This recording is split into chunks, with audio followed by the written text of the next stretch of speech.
Быйыл 2025-жылы Жалал Абад шаарында республикалык бюджеттен жалпы 7 көчөнүн тротуары салынмакчы. Мен азыр турган жер Жусуп Абдрахманов көчөсү. Бул Жусуп Абдрахманов көчөсү Жалал Абад шаарындагы борбордук көчөлөрдүн бири. Дал ушул көчө менен Жалал Абад шаарынын аэропортуна барсак болот. Дал ушул көчөнүн бир жак бөлүгүнө 1169 метрлүү тротуар салынмакчы. Тротуардын туурасы 2,25 метрге түзөт.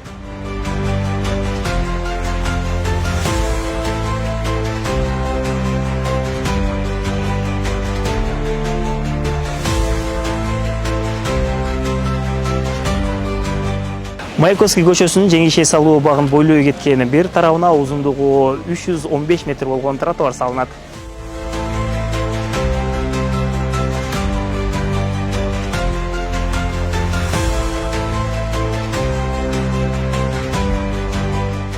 Мен турган жер Вылсым көчөсү. Вылсым көчөсү Кыргыз Республикасы жана ошондой эле Курманбек көчөлөрүнүн кесилишинде орун алган. Тагыраагы Жеңишей салуу багынан түз кесип чыккан көчө.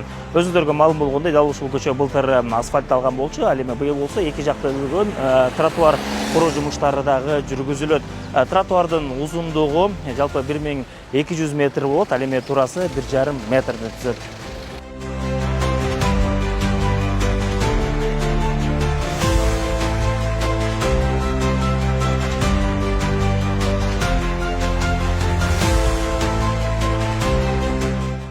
Биз азыр Достук аймактык башкармалыгына келдик. Дал ушул Султан Ибраимов көчөсү тротуар салынмакчы. Азыр бул көчө Бекмат Осмонов жана ошондой эле Балтагулов көчөлөрү менен кесилишет.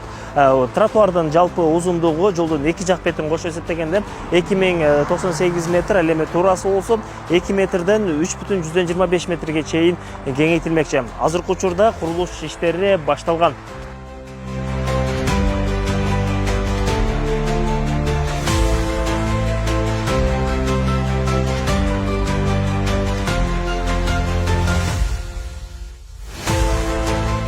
Ошондой эле Шабданбай Абдрахманов көчөсүнө дагы узундугу 3360 метр болгон тротуар салынат.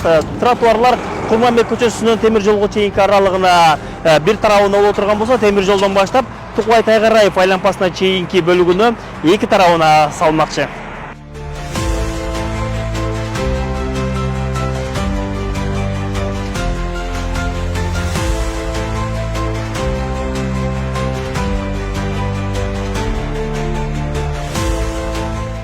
Бул Малас проспекти. Дал ушул көчөгө дагы жолдун эки тарабына узундугу 3040 метр болгон тротуар салынат. Тротуарлардын туурасы 1,5 метрден 3 метрге чейин кеңейтилет.